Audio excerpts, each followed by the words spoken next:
Hello बच्चों, let's read the question. Assertion mass and volume are extensive properties. Reason mass per unit volume is also an extensive parameter. First, if both assertion and reason are true and reason is the correct explanation of the assertion. Second, if both the assertion and reason are true but the reason is not a correct explanation of the assertion. Third, if assertion is true but reason is false. Fourth, if both assertion and reason are false. Now to answer this question, first we will discuss here the key concept, and here the key concept is extensive and intensive properties.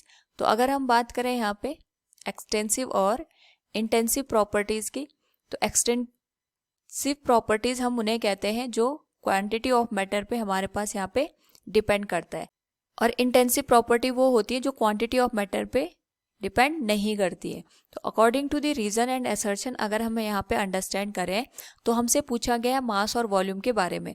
तो मास हमें पता है किसी भी material में या substance में जो अमाउंट ऑफ मैटर होता है उसी को हम यहाँ पे मास का नाम देते हैं. यानी अगर हम बात करें यहाँ पे ये कोई हमारे पास मटेरियल है, इसमें जितना मैटर प्रेजेंट होगा या जितना अमाउंट प्रेजेंट होगा उसी को हम यहाँ पे मास का नाम देंगे. और अगर हम बात करें वॉल्यूम की, तो वॉल्यूम हमारे पास गिवन होता है space occupied by a system और बाय अ मैटर.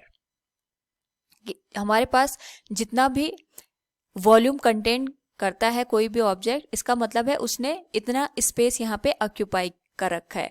तो अगर हम मास और वॉल्यूम दोनों की बात करें, हमारे पास किसी भी सिस्टम का या किसी भी ऑब्जेक्ट का मास जितना ज़्यादा होता है, इसका मतलब उसमें यहाँ पे क्वांटिटी ऑफ मैटर उतनी ज़्यादा है.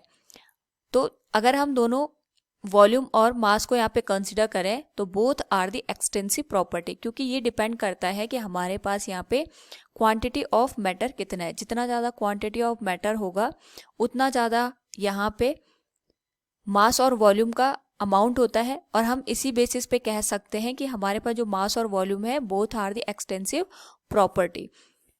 नाउ अगर हम बात करें यहाँ पे डेंसिटी की, we know that density is given as mass per unit volume.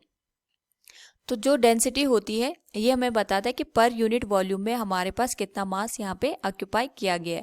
तो इसका यहाँ पे अगर हम रिलेशन देखें अमाउंट ऑफ मैटर से या क्वांटिटी ऑफ मैटर से, तो डेंसिटी का क्वांटिटी ऑफ मैटर से कोई भी रिलेशन नहीं होता है, क्योंकि पर यूनिट वॉल्यूम में जितना भी मास ऑक्यूपाई किया होता है फॉर अ गिवन ऑब्जेक्ट वो हमारे पास फिक्स होता है. जैसे अगर हम बात करें वाटर की, तो वाटर का जो हमारे पास डेंसिटी होती है इसको हम जनरली लिखते हैं 1000 kg पर मीटर क्यूब. इसका मतलब ये होगा कि यहाँ पे 1 मीटर क्यूब में 1000 kg का हमारे पास मास वाटर का कंटेन कर सकता है. तो ये हमारे पास यहाँ पे फिक्स अमाउंट हो गया. तो ये क्वांटिटी ऑफ मैटर पे यहाँ पे डिपेंड नहीं करता है कि हमने यहाँ पे वाटर की क्वांटिटी को बढ़ा दिया है तो उसके अकॉर्डिंग डेंसिटी चेंज नहीं होगी. तो वी कैन से ये क्वांटिटी ऑफ मैटर से इंडिपेंडेंट यहाँ पे वैल्यू होती है. So according to the question अगर हम यहाँ पे एनालिसिस करें तो assertion is stating that mass and volume are extensive property. It is correct one, क्योंकि ये हमारे पास यहाँ पे क्वांटिटी ऑफ मैटर पे डिपेंड करता है. And reason is mass per unit volume is an extensive parameter. It is incorrect one. ये हमारे पास इंटेंसिव पैरामीटर होता है, not extensive. Hope so from the given option we can say if assertion is true but reason is false, option third is correct one. Hope all you understood it. Thank you and best of luck.